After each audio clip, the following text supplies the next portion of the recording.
Hello, everyone. Good afternoon. This is Pulkit Joshi, Head of Marketing at HROne, the simplest HR software for the most complex operations. I welcome you all to today's masterclass on the topic the HR Playbook for People First Culture, Buzzword, or the Future of Work. We'll wait for a couple of minutes for everyone to join us, and then we'll start shortly. Thank you for joining us today. Okay, so now that we have a few people who have joined us, let's get started. It's my pleasure to welcome you all to today's exclusive masterclass on the HR playbook for people first culture, buzzword, or the future of work. In today's rapidly evolving workplace, fostering a people first culture is often discussed, but is it truly the future of work or just another passing trend? To uncover the answer, we have with us an esteemed industry leader, Loly Vadassery. Loly is the CHRO at Datamatics Business Solutions Ltd. with over 27 years of experience in strategic HR, culture transformation, and leadership development. A strong advocate for diversity, equity, and inclusion, she has played a key role in building high-performing, inclusive workplaces across financial services, IT, education, and ITES sectors. Beyond HR, Loly leads process excellence and compliance at Datamatics, ensuring alignment between people, strategy, and business goals. As an ICF certified PCC coach, she has mentored leadership teams to navigate change and unlock their full potential. Recognized with multiple industry accolades, including India's greatest CHRO 2023 and 24, and iconic HR leader, she is a sought after thought leader and speaker in the HR space. Without further ado, let's welcome Loly to share her insights on whether a people first culture is a fleeting trend or the key to the workplace of the future. Loly, the floor is all yours. Thank you. Thank you so much, Pulkit, and the entire team at HROne for this opportunity to speak on a topic which is very close to my heart. So I'll just put up the presentation.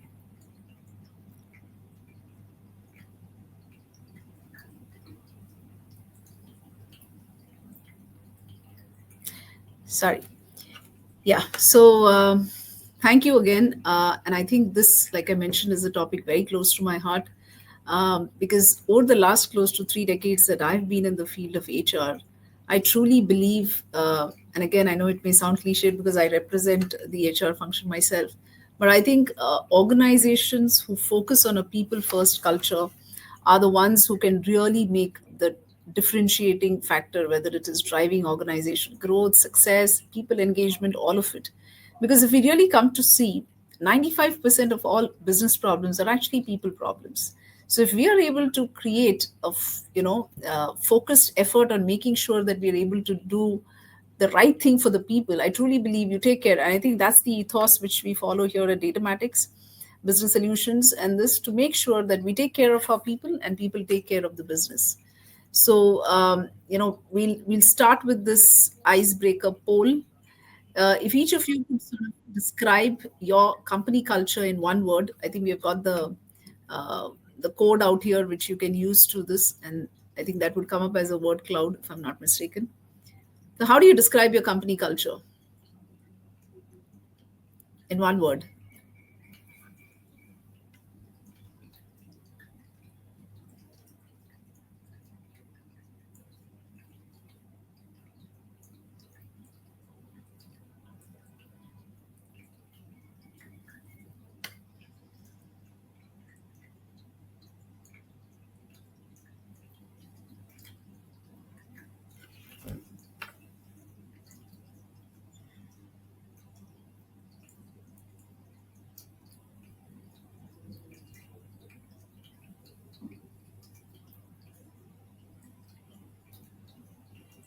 So you need to join menti.com and use the code which is given in the on the screen.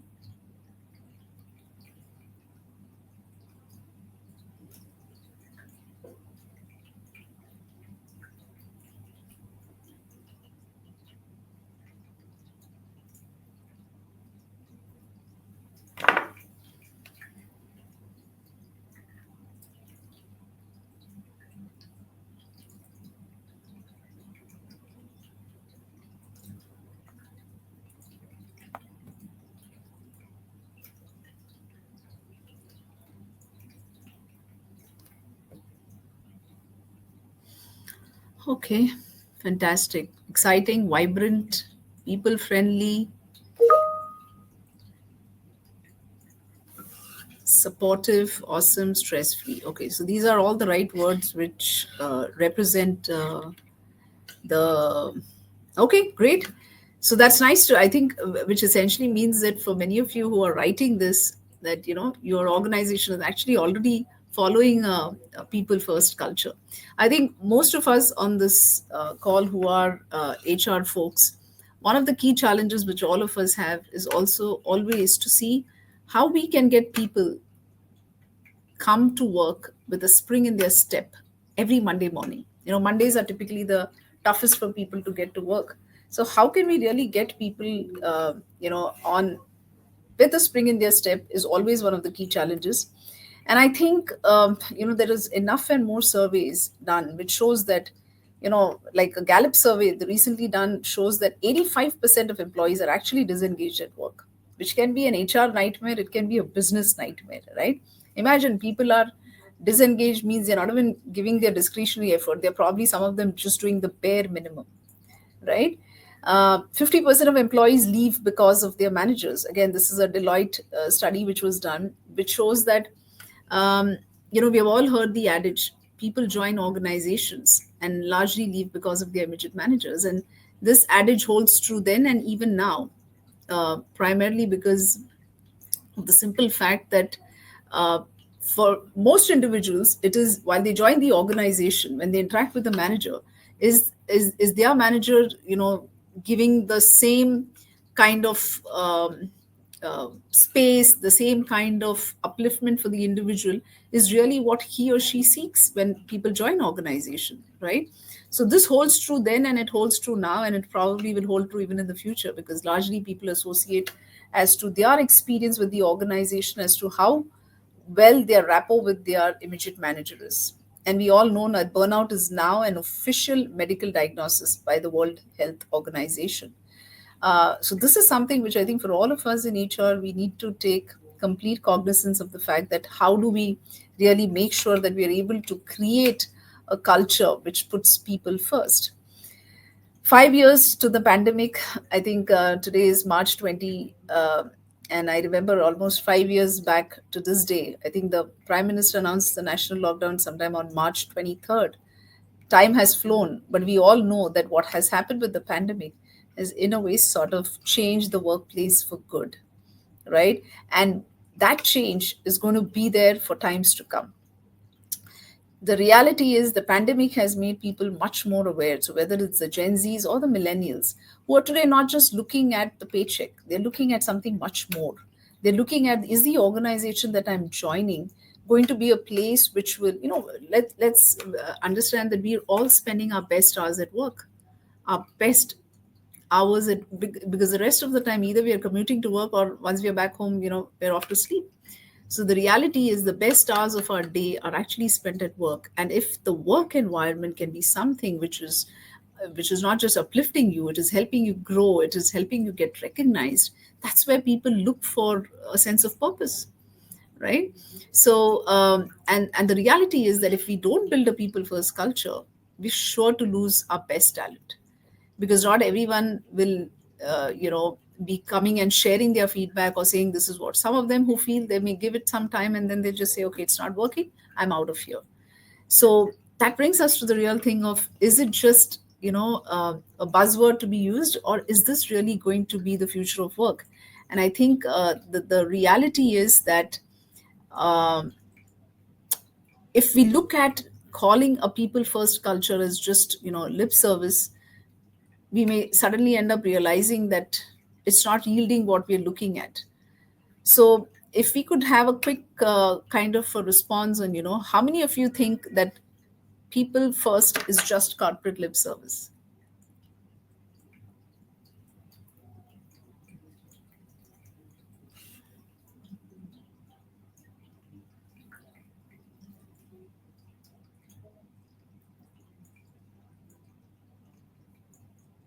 A yes or a no? And you can write that in chat.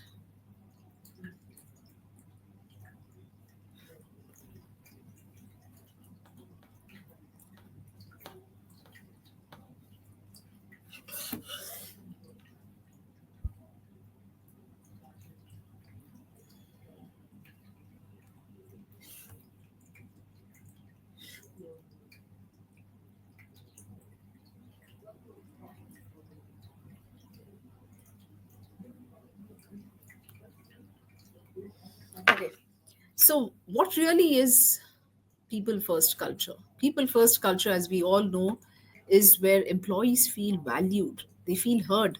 Employees know that they have, irrespective of the level that the person may be, even the trainee who joins the organization, if he or she feels that my opinions matter, I'm given a forum where my suggestions are heard, right? And that is what would really helps create that kind of we've all heard the term, that psychological safety that we're able to provide people, right? And I think that's the role that HR plays very, very keenly, that every individual in the organization is provided an opportunity to speak out his concerns, speak out his, share his or her opinions, whatever is it that they would like to talk. And if the organization is able to provide that, then you're having actually following a people first culture, a culture, an environment built on trust and transparency.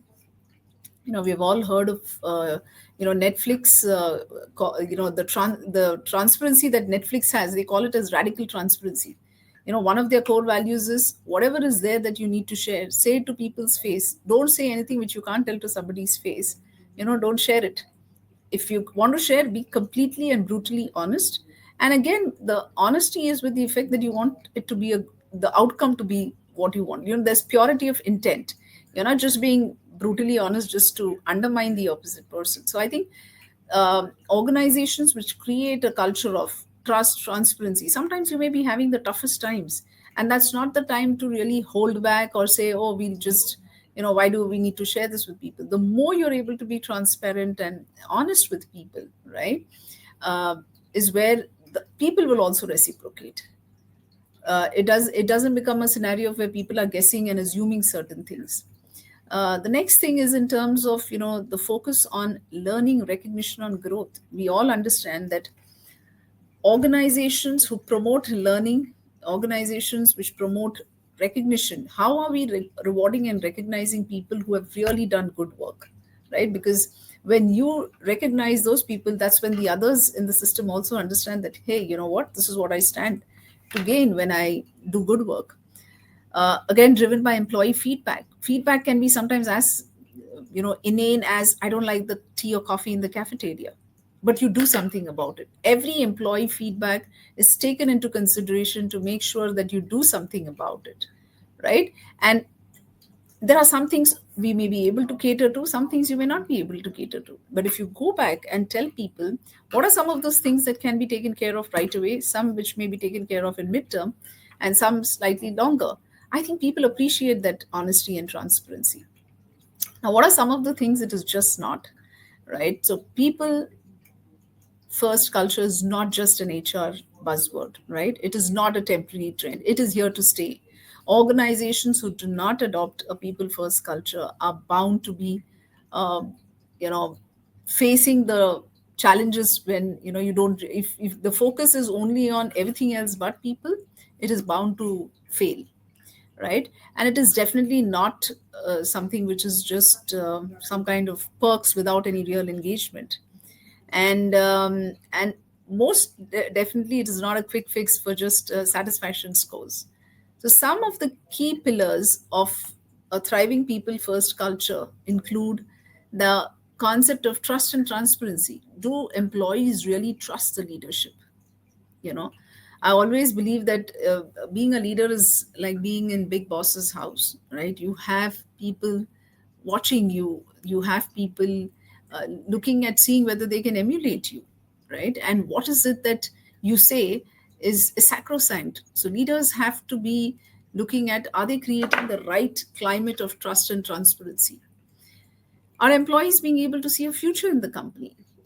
Do you see that? I can share one of the things that we've done at Datamatics is to make sure that our efforts to people development, through learning and development programs, through various OD interventions, through coaching, is essentially to see that we want to see people grow within the organization. We really want to see people scale new heights. And today, I would say that almost 75% of our mid-level leaders are all homegrown, right? So we have, in a way, addressed the talent pool. This also gives a lot of confidence to other people that, hey, here's a here's an organization where they really care about me, they're invested in my growth, right? The next comes recognition and rewards. Are we really making people feel valued? Are we rewarding for the right behaviors, the right performances, and making people realize that this is how they can stand to gain? Employee well-being. I think employee well-being, in the good old this was largely about let's say physical and mental, but over the last few years we've definitely seen the whole aspect of emotional well-being, right? We're now talking about financial well-being. I remember a couple of years back we launched this program, where we named it as Let's Talk Money. And the whole series was to really make sure that people, we had the senior leaders within the organization speak to the average age in our organization is about 28, all the youngsters, about what are some of those mistakes we made in our 20s, which we wish we knew when we were in our 20s, right? So that those issues around personal finance, it is a known thing that if the individual does not have the right levels of financial well-being, it is somewhere going to impact the productivity, the morale, and all of that. And this program was so well received by people that we had folks who came and said, hey, here is where I was not just splurging, or thinking that I'm going to be working for the next 40 years and not looking at ways of investing, right? And we were pleasantly surprised to see that so many of them changed the way they were sort of investing their money or saving their money. Most importantly, saving first, because only if you're able to save it in the right proportion can you then invest it wisely. And that became a game changer for us. Similarly, on the emotional well-being part, whether it is through webinars, whether it is through counselors who came and spoke to people, and these were all done very anonymously, where people had the freedom to come and share, okay, this is what I'm, and it could be even a family member. So I think these are some aspects, and employee well-being plays such an important part of their whole, how they feel about the organization, how they feel about the work that they do, and so on. And of course, DEI. I think DEI just cannot be a checklist. It has got to be something where we really, really believe that we are creating a space for people. We've at Datamatics Business Solutions, we've successfully had a diversity ratio of about close to 45% over the last 3 to 4 years, right? And that has happened because of a conscious effort taken over the few years to make sure that we have enough and more support to make sure that this becomes a reality. And when we stand at 45, we're really, of course, trying to see that we can actually, at some point of time, reach to a 50-50 kind of ratio. Now, so that brings us to the next poll. Which of these pillars is the weakest in your company? Trust and transparency, growth and development, recognition and rewards, employee well-being, and inclusion.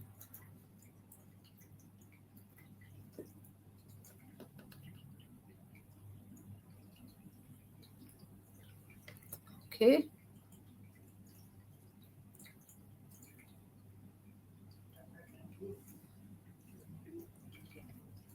Okay.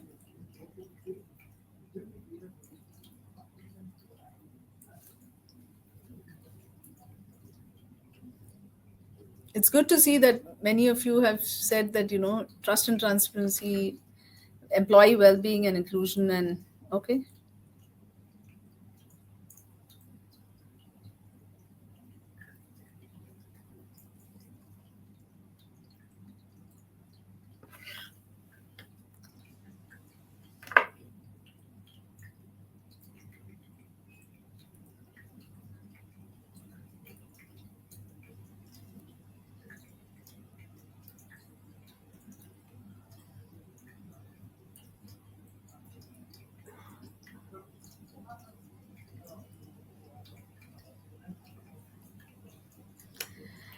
Okay.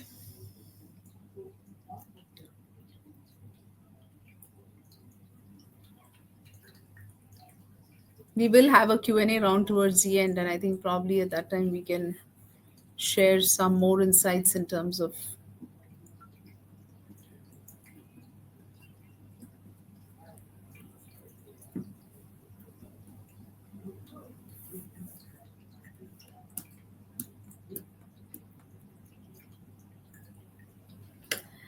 Okay,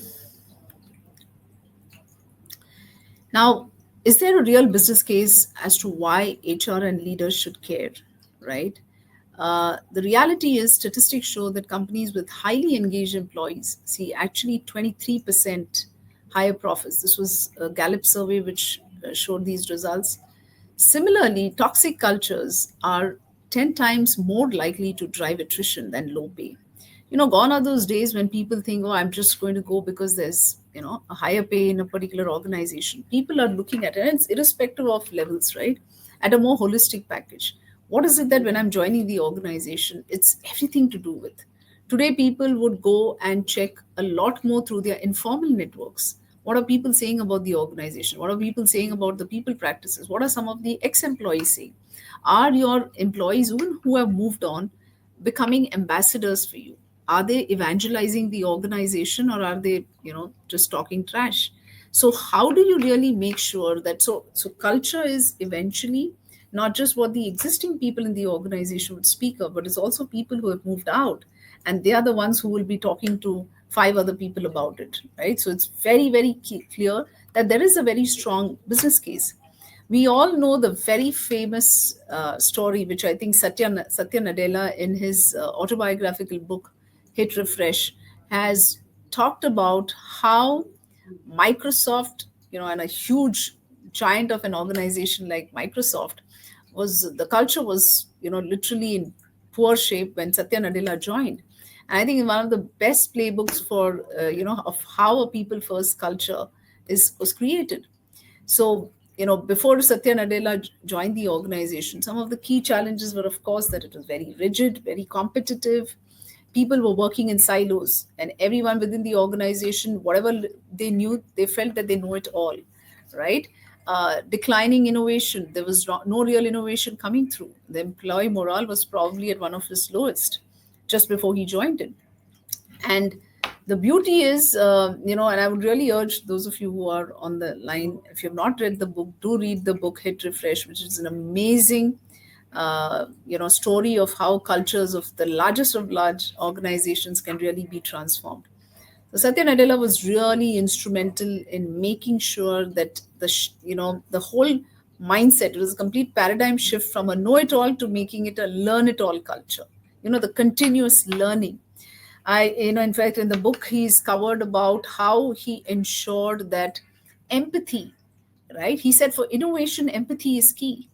And people were wondering that how is empathy and innovation this? He said, unless you empathize with people, so whether it is your co-workers, whether it is with what the customer needs, the innovation just doesn't happen.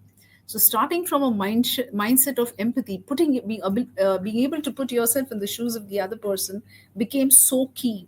He made sure that all the leaders of the organization, right, were put through a training on nonviolent communication, the famous book by Marshall Rosenberg. And that was a game changer, right? So he created this whole thing of how the leadership needs to be more empathetic, right? Encouraging the aspects of not just inclusivity, that everyone can have an idea, and that idea should have a platform to share that idea, right? And that individuals should feel safe to share an idea or share a concern without worrying about whether it's going to get back at him, right? So Satya Nadella really managed to realign the whole mission to ensure that every person and in the organization is empowered. And I think that was a real game changer. And the results, as we know, the employee engagement scores improved significantly. Market capitalization grew from 300 billion to almost 2.5 trillion dollars, right? Innovation, we all know that, the way he was able to bring in the AI stream into the cloud first strategy, I think that's one of the first things which he's credited for. And most importantly, Microsoft consistently ranks among the best workplaces.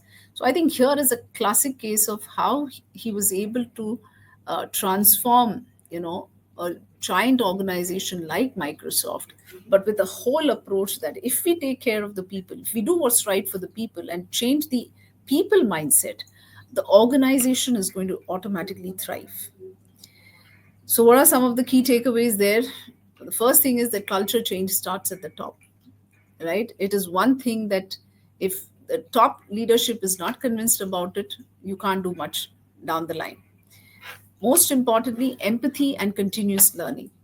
Where there's empathy, you automatically find results, right? Because the person, the teams and the individuals start seeing that, here's a manager, here's a leader who cares about me, who understands my concerns, right? Who wishes well for me. And I think those things essentially end up becoming great game changers. And the lastly, it's, once you're able to break those silos, it automatically brings in a lot more collaboration, lot more innovation and engagement. People start working in a lot more effective manner. So that brings us to the next question of, um, should the focus be people first or profit first, and do they really go hand in hand? A yes or a no?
Brilliant. I think so. The audience poll clearly definitely shows that, the majority feel that it is definitely, when you focus on a people first kind of an approach, you're bound to make better margins, productivity goes through the roof, and all of that. So thank you. Okay, now let's talk about what are some of those non negotiables, right? And we'll talk about five non negotiables. The first one is the leadership buy in. I think we all know that for any kind of real change to happen, it has to start from the top, right? Unless there is leadership buy in, there's role modeling, it's not going to succeed. And we've just talked about, how people look at, are leaders actually practicing what they preach, right? Or is it more of leaders will do the lip service, and down the line, what do people then get to see to sort of emulate from them? So we've all seen how Satya Nadella actually shifted the whole, Microsoft culture from a know it all to learn it all. And I think that was one of the biggest successes that Microsoft have had, especially with Satya Nadella coming at the helm. The second one is employee experience and autonomy. Do we believe and trust people enough to make sure that they know what they have to do, they're clear about what they have to do, they're given the tools and techniques to do it, and we trust them to complete their work? Because we all know that micromanagement definitely kills engagement. We need to tell people what needs to be done, right? And trust me, invariably they'll all figure out the how, right? It also ends up making them a lot more accountable when we show that kind of trust and give them that kind of autonomy, right? Post covid, we have all seen that hybrid work, and I think, again, like we said, 5 years to covid, but it's definitely changed the future of work. Workplace is never going to be the same as before. And I think the pandemic also showed us that when we all transition to a work from home, it is possible to have a hybrid work model. Your technology, your systems are all in place where you can facilitate that. And I think that becomes a very, very key aspect for us to be able to see that people are able to see this whole thing as giving them a better work life balance, be more committed to what they are doing. And I truly that I've been part of HR forums where people discuss and debate. Oh, but then there are people who may be the outliers. Who then, but those outliers may be 5-7%, right? Your majority are all going to be being having much better levels of productivity because there's a better work life balance and everything which works in for it. So the minute we are able to give people that trust, that we trust you to do your work well and you'll come back to us if you're stuck, I think the whole employee experience is elevated to a completely different level. The whole concept of what is the culture in terms of feedback, is feedback going to happen only at the time of appraisal, or is feedback on the job at every work that we do? I think we talked about the Netflix's radical transparency. Are we giving real time feedback to people, right? Is everything driven around very clear cut objectives, KPIs? People know what is expected out of them. People know that, okay, this is what I need to do, and this is what it takes for me to be a great performer, right? So I think real time feedback is so, so crucial, because that reaffirms that the person has applied it in time, rather than waiting for the annual performance review. And when effectively it's the information is too dated. So I think the feedback culture, when it is given just in time and on the job, as it comes, is definitely a game changer. And I can say this with my experience of over close to 3 decades, that people will be more than happy if you tell them straight where the issue is. And that happens only when you have that kind of a rapport. If your team member is able to see you as an individual who really cares about their well-being, somebody who really, really wishes well for them, they'll take the most as they say, even when you're giving them constructive feedback, right? Even the criticism is taken a lot more, it's a lot more palatable, rather than just collating all that feedback and sharing it a year later, or during a 6 monthly review. It loses its essence altogether. Recognition and growth opportunities, I think it goes without saying that people stick with organizations where they see that they are getting opportunities to learn, to grow, to enhance their careers, and not in places where they feel stuck, right? So the whole thing is, are we able to create career paths for each individuals within the organization? I think an HR's role becomes important in terms of sort of creating that again, as within the culture, that everyone needs to see growth. And if there is no growth happening, then there's something wrong about how a particular process or a particular function is working, right? So I think that becomes key in terms of for them to be able to see that they are getting those opportunities for growth. And when people grow, they do wonders. And I truly believe that when people are growing and doing well, the organization automatically grows. The last step is in terms of making sure that how are we measuring success, right? For if, as we all know, what is not measured cannot be controlled or managed. It's only when you start measuring it that you know where it is and you can improve it, right? So, for example, whether it is the NPS, the attrition trends, the engagement scores, how get people sort of engaged within the organization? Are they able to see growth for themselves, or are they just seeing that, okay, I've been here but nobody really seems to be worried about me or taking care of me? And then that's a classic case of people getting slowly disengaged and leaving. So if you are able to constantly track that feedback, and every feedback coming from people, through whether it's your connects with the HR business partners, whether it's part of the engagement surveys, in any kind of shape and mean, that the feedback comes and you do something about that feedback. I think what people really look for is, I've shared a feedback, what is being done about that feedback? That's when people will come back and share more feedback, right?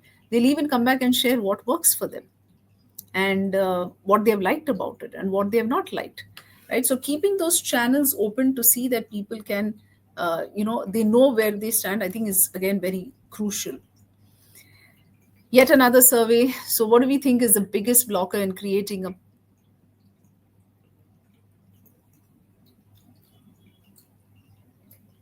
people first culture?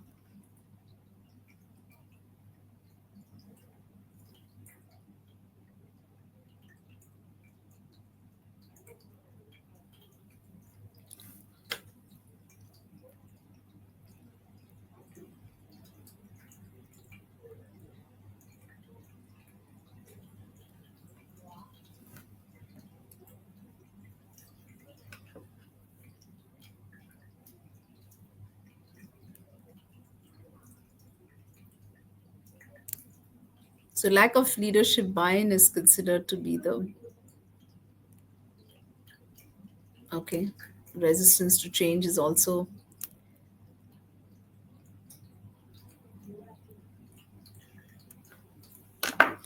poor measurement and product accountability, short term business priorities over people, and ineffective communication.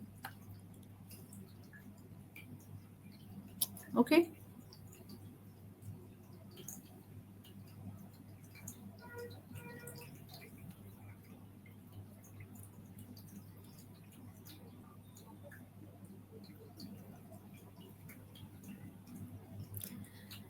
interesting. So, lack of leadership buy in and resistance to change go neck to neck. Okay, great. So, why do many companies fail at people first culture? Right? I think one of the common things is, of course, leadership hypocrisy. If leaders don't walk the talk, right, then that's a huge pitfall. Because by saying that, oh, we believe in, but the practice, the action is something else, then you're not really living that, right? The second is the whole concept of lip service. It looks great in brochures and on presentation decks, but it's in a way non-existent in reality. And most importantly, when we start measuring that, okay, productivity is the key thing, as opposed to looking at people well-being, the reality is when you focus on employee well-being, automatically the productivity goes higher. Automatically people give it their best. you know so I'm sure all of us pre-COVID would have probably never imagined that there would be a scenario like this where one could fully be working out of home. And surprisingly, most organizations actually reported that when they were had their people fully working remotely from their homes, it was a complete work from home, the productivity actually went through the roof, right? So I think it's about creating a whole enabling environment also, that where you trust people, you empower them, and then the results are bound to be there. So how does one focus on fixing it of sorts, right? How many of us can say that our people policies are focused on, are they more people first or company first? So one of the things is, the reality is that the people policies, HR policies, when they are people first, they will automatically benefit the company. There is no way that people are thriving, people are doing well, and the company doesn't. It is so directly correlated, right? So the real challenge for us is, for all of us in HR, is to see that rather than having policies or guidelines where we enforce, how do we create a culture? Creating a culture where people feel that spring in their step. People feel that sense of engagement, that wow, it's a place I love to go to work. A culture where we can say that even when people have moved out, you have a lot of boomerang employees. You have boomerang employees because they say, hey, you know what, while that other company was definitely offering more money possibly, but I miss the culture. I miss that feeling of, it was a home away from home. How many of us can create those culture where people feel that when I'm at the workplace, I just feel so comfortable. I don't have to put on another mask. I can just be myself, right? I think that is where the magic happens, when you're able to create that kind of this where people feel just at home, that okay, this is a place where I love to be, this is my second home. In fact, I say this in most this, that many a times, considering the amount of awake hours that we actually spend at work, we end up having a scenario where, for a lot of situations, almost like our workplace is our first home, right? Because in our actual homes, we will be spending much lesser times during, at least during the working days of the week. So how can HR create that kind of a culture is really what matters, right? So if one really looks at where is the future of work heading, one of the things would be, and I know we're all every nook and every, whether it's a newspaper, whether an article, everything that we pick up, it all talks about. I was reading an article yesterday which talked about, AI is, really how it is disrupting, and how a lot of mundane tasks are really being, instead of people, being done by AI. So the question which many people, and I think many HR folks, especially people who have taken the HR programs and doing their masters in that, end up asking, will HR still be relevant? The reality is HR will always be relevant. The ways that we work, there is disruption, right? For example, look at talent acquisition. I think AI has disrupted that space, but can we actually acquire talent without having any people actually doing it? No, the answer is no. So there are some parts of it where the mundane and that part of it can get taken care of, right? However, there is still a very pivotal role that HR will continue to play, because eventually you're going to work with people. AI is also being developed a lot by people who will have make the AI work for us. So the key is going to essentially be that HR will be relevant. HR will continue to be relevant, but its form and shape changes, right? The reality is today you have Gen Zs who are demanding better workplaces. What do I mean by better workplaces? Not necessarily that workplaces need to have bean bags all over and there's got to be um, you know snacks and this on the house. I'm not talking about those as only being as better workplaces. That there's just one very small aspect of it. What Gen Z is looking at is, when I join an organization, as a Gen Z, what is it that I'm doing? How do I fit into the overall jigsaw puzzle, right? How is my work that I'm doing contributing to the larger vision of the organization?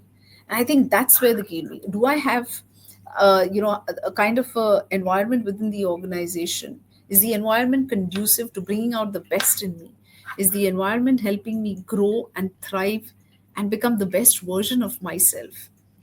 Do I have the opportunities to really share my ideas? And I think these are some of the things where HR will have to really put on their hat to see that you're able to create a space where you look at any kind of employee engagement events, and I truly believe you don't need tons of money to have many of these engagement events, but these events bring about a whole lot of collaboration.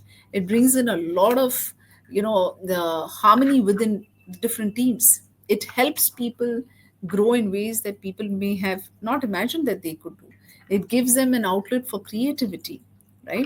And I think those are some of the things which we definitely need to see how we can bring in all of those to make sure that the place becomes a thriving place.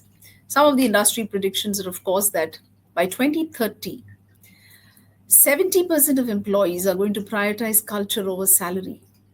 That's a huge number, right? So for all of us, it then becomes that how does one win the talent war, right? So it's very clear that if we don't have strong people, there is no way that talent, because it's no longer about money or some of the perks. It's about a whole lot of things, right? People are looking at the entire ecosystem.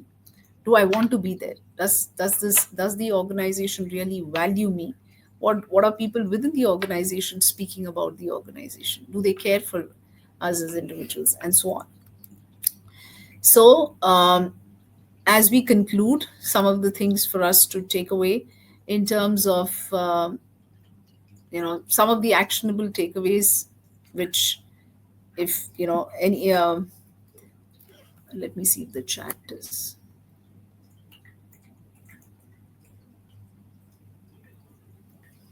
Okay, I'm not sure whether everyone can use the chat window to share your what are some of the takeaways that you can really.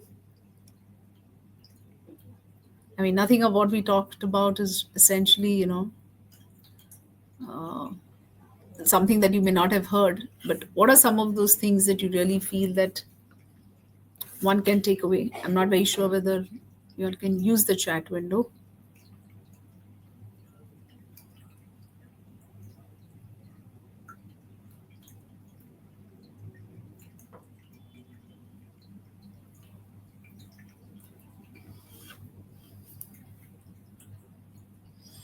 So I think just to sort of recap what we went through, the reality is people culture first culture is the way to be for now and probably for times to come.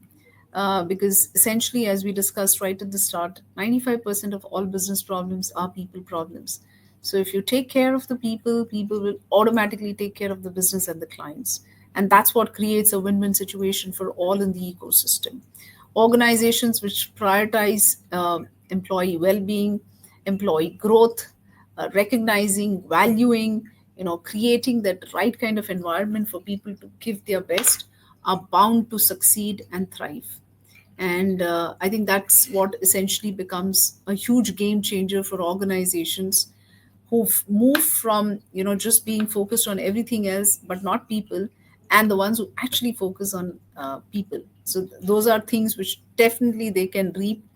I want to share, pre-COVID, our engagement scores, employee engagement scores, used to be in the range of about 80 to 83. But COVID and post-COVID, we have been averaging between 89 to 91%. And a lot of it has essentially been that, COVID was a time where the pandemic was a time where people actually saw a whole lot of, it in action.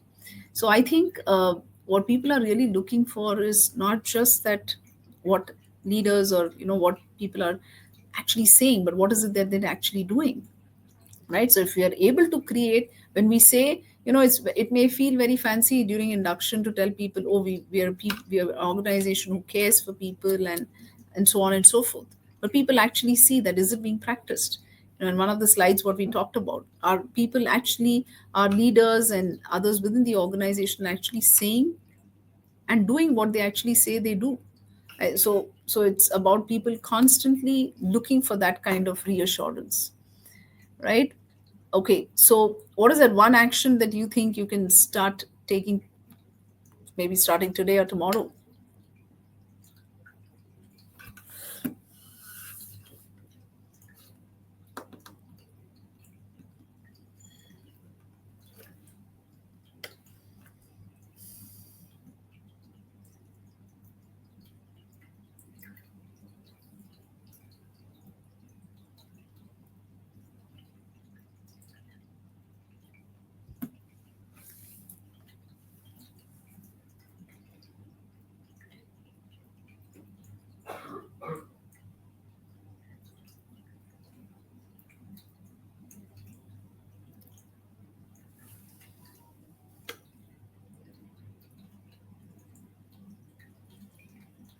Okay. Oh, I love that word, proactive, being a self starter. Okay, great. Yeah, I think for all of us in HR, the minute we take that responsibility to say that, creating that culture is our responsibility, right? And everything then falls into place. So I truly believe everything that we do, at the end of the day, it starts with that purity of intent, the intent to do it, the intent to do it right. Yeah, thank you. Thank you for sharing that. More employee engagement, feedback, people first policy, empathy. Yeah,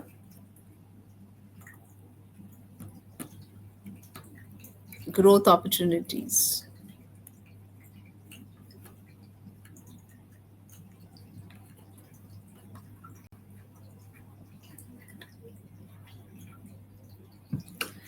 Great. Thank you for sharing your insights.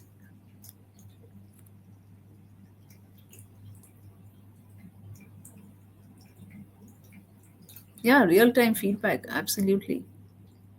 People appreciate it. I mean, for those of you who have actually seen the benefits of real time feedback and this, people really appreciate it from the bottom of their hearts because they realize that this is an opportunity for me to grow and for me to thrive. Thank you for sharing that.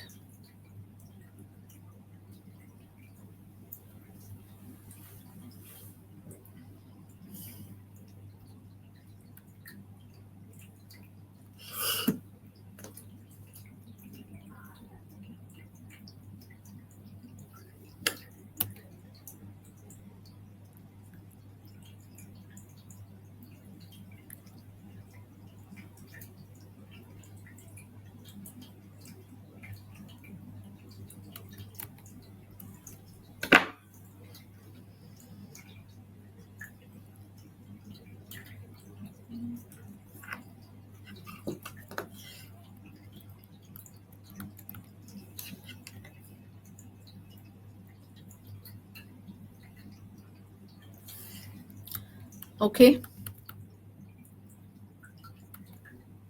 Okay. So that brings us to the next segment. Any questions, anything that you may have, happy to share. My insights are, happy to answer them for you.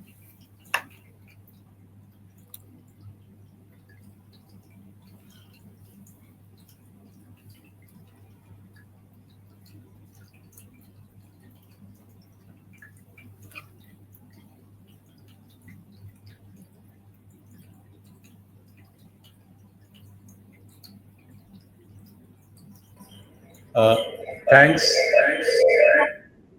Thanks, Lolly, for an engaging and thought-provoking session. Was Thank you quite very an much. awesome presentation, I must say. Uh, and I'm sure that this would have provided a lot of valuable insights for all the attendees. I would now request everyone to uh, ping all their questions that they have in the chat box on LinkedIn, and we will take them one by one. Yeah, let's give everyone a couple of minutes to punch in their questions.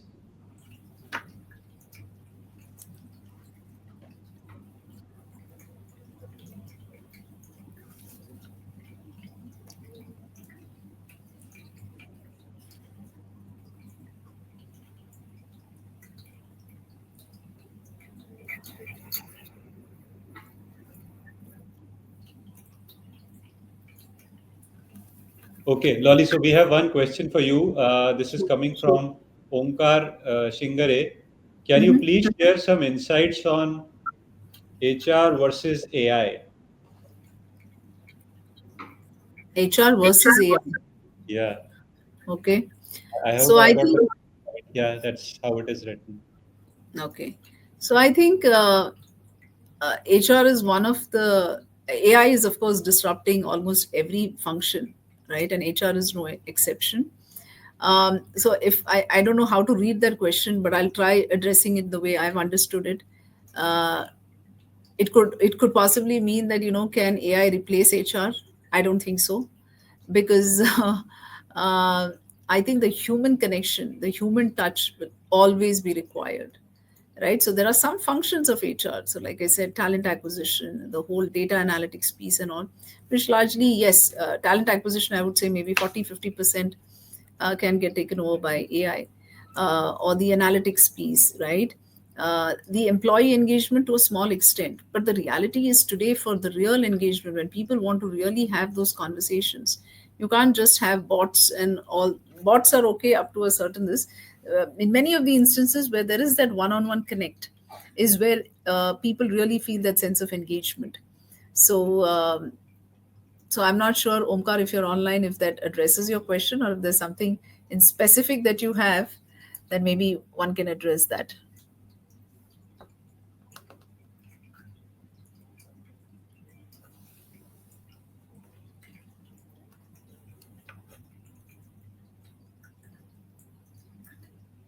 Lolly, we have one more question coming up from Sure. Surabhi Pandey. Mhm. How can we ensure the continuous growth in the organization, especially for tenured employees? Great question. So I think many of the organizations are today dealing with multi-generational workforce, right? So today, I think speaking for my organization itself, we have people where the average age, while it's 27, 28, there are a whole lot of people who are also in their late 50s, right? So for people who are tenured within the organization, I think it is about seeing how one can provide opportunities for growth, opportunities for job enrichment, also in terms of people who are tenured and more experienced within the organization can easily be given opportunities to take on other areas also. So for example, so let's say I started within HR. My role initially when I joined the organization was only to take care of the HR function. But over a period of time, I also got, started overseeing functions like the process excellence functions, the compliance functions, and so on. So I think it's a two-way traffic. One is, of course, the individuals also need to show that level of interest and engagement, and of course, organizations also need to see. So I think depending on where people are seeing their, have a kind of a forte which they would like to explore. Today, it's not uncommon. I know of, let's say, HR folks who also take care of the marketing function in some organizations, who take care of the communications, right? The marketing communications, the corporate communications as a function. So I think it's each about seeing it's how can you reach your potential.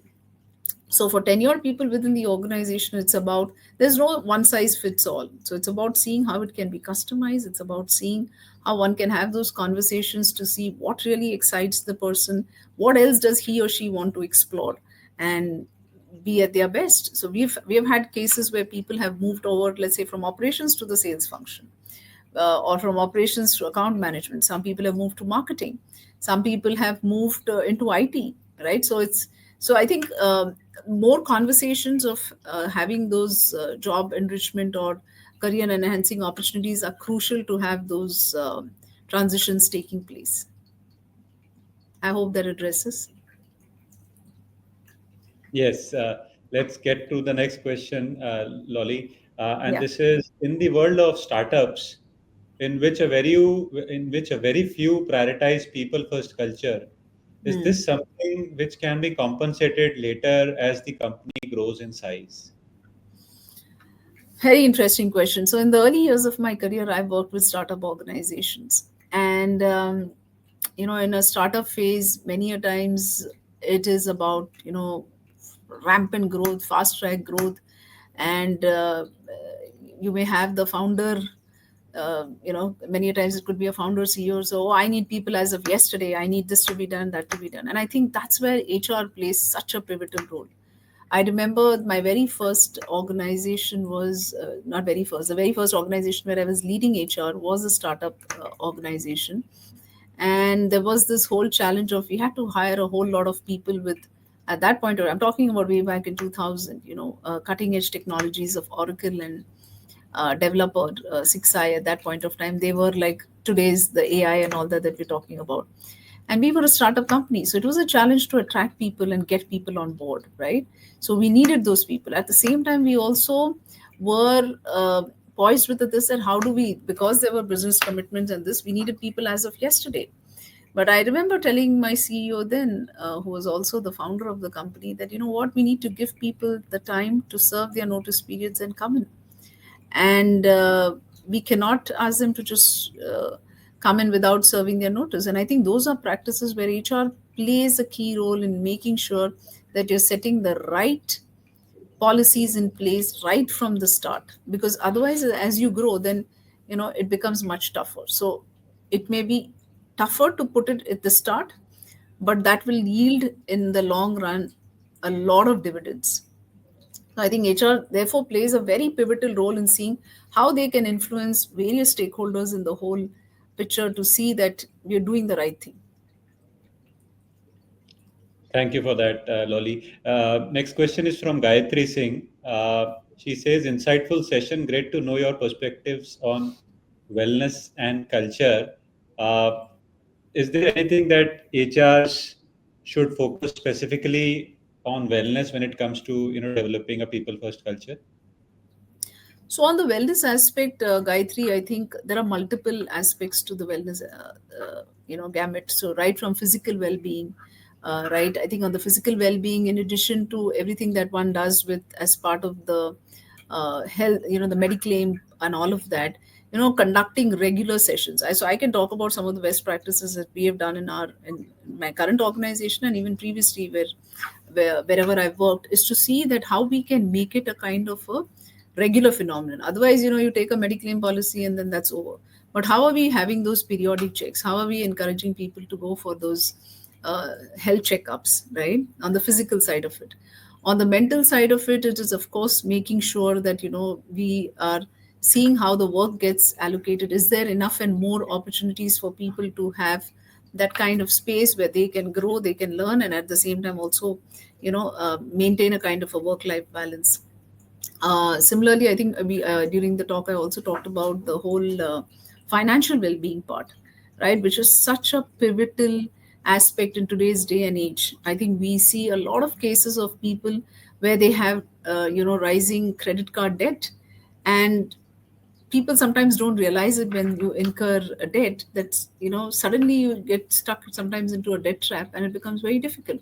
So having those kind of conversations, and this also goes a long way in helping people plan their finances better, right? So many a times it's just about better, when you're better informed, you can make better choices. So I think in each of these aspects, HR does play a pivotal role in terms of the emotional well-being. One of the things which we had done, and I remember it was even a little after COVID, even during COVID and post COVID, is to see how we can create a space where people can come and voice out their concerns without fearing, completely on conditions of anonymity. They don't have to worry about that they're going to get judged for what they come and share. And I think that creates a great platform. And I think here the HRBPs also play a very crucial role to see that they are engaging in the right manner with people. And sometimes maybe a particular concern you're not able to handle, right, but you can at least direct them to the right people within the organization. And there have been instances where we have even taken external help to help a person feel sort of alleviated of his concerns. So I think HR can do a whole lot of activities to really look at the all the aspects of well-being. I hope that addresses, Gayatri. Yes, Loli, we have one more question from Preksha Jain. Uh-huh. How can we enhance employee engagement and productivity in a work from home environment without resorting to micromanagement? Okay. So I think in a work from home environment, which I know many organizations have, it could be a partly hybrid or a fully remotely working. I think micromanagement never really helps. It is about making sure, again, like I said during this, having well defined KPIs, creating a system where people know what is expected out of them, they are trained and they are well equipped. And after that, you leave it to people to, of course, the respective managers, HR leaders, and everyone, depending on which the teams are, have to have their regular checks and balances. But once you empower people, they are trained, they have the wherewithal to do it, they will surprise you with the outcome. So whether somebody is working in office or remotely should not really be a consideration when it comes to this. And I think micromanagement in both the instances never really helps. And more so for people who are working out of home, I think the engagement needs to be a little more, because all said and done, when you're physically in office, right, you are somewhere any which ways a part of the ecosystem where you have a problem, you can just walk up to your manager or walk up to a leader and have those concerns addressed. Whereas when it is from a work from home scenario, the managers, the leaders need to at least create that outlet to say, hey, we are here. If you have a question, feel free to ask, or if there's any kind of concern, we can and have some of those regular check-ins without it being like you are sort of micromanaging. So yes, for those who are working remotely, the engagement check-ins need to be a little more than the ones who are probably physically in office. Great perspective there, Lolly. Uh, just so that we are conscious of your time, we can take on a few more questions, right? Sure, sure. Okay. So this is from Yatinder Sharma. How can HR professionals effectively balance employee satisfaction, skill development, and organizational growth to ensure a thriving and future-ready workforce? Okay, great question. So I'll actually share an anecdote of what we have done out here at Datamatics Business Solutions. About 9 years back, when we launched this whole first time a leadership development program for the first time managers, we sort of curated it in such a way that there were 6 modules to the program, and all of it which was conducted by either some of the leaders themselves or Very folks good. from the L&D team, right? So rather than just getting folks from outside Wonderful. who come in this, we made sure that the whole program was curated to make sure that we are getting people imbibed to what the cultures, what are the values of the organization that needs to be practiced, right? And that was a roaring hit. I mean, we are in actually in the 9th year running of that program. And what is amazing is that we have people who come and actually want to be part of the program, because they say that the ones who have already finished the program, they are seeing huge transformation in that. So it's almost become aspirational to get nominated for the leadership development program. That's one of the aspects. The other aspect has been in terms of having a lot of these curated programs, again, which make sure that people have the requisite skills. So for example, the mid management layers and the leaders, like I mentioned, this whole coaching intervention has been a great platform for them to really unlock their potential. And for anyone at any level, when they unlock their potential, it suddenly opens up a sea of opportunities and opportunities for growth for themselves and the functions that they're in, and overall the organization. In addition to that, a whole lot of engagement interventions, right? So which have helped in creating cross functional collaboration. So we do a lot of these interventions. I think every alternate month we have some of the other employee engagement events. So whether it is Datamatics Premier League, which is the annual cricket tournament, or Datamatics Got Talent, we have a very theme-based Independence Day celebrations. Every year there's a new theme, so people look forward to it. So all of these events have gone. In fact, we had launched this whole um, uh, program for called the Culture Code, to really disseminate the values, right? The values of an organization, to really promote, to say that these are the values. So at time of induction, people talk about the values, right? During the induction, it is talked about, but how do we see it really being practiced? Our values and our competencies are very closely linked in the performance management system.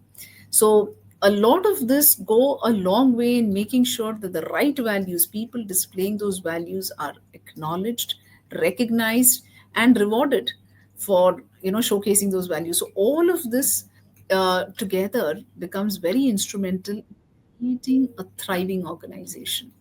um, and I think, when, again, like I said, when people feel that sense of connect with the organization, when people feel that sense of that this is somewhere where we belong, right? They do wonders.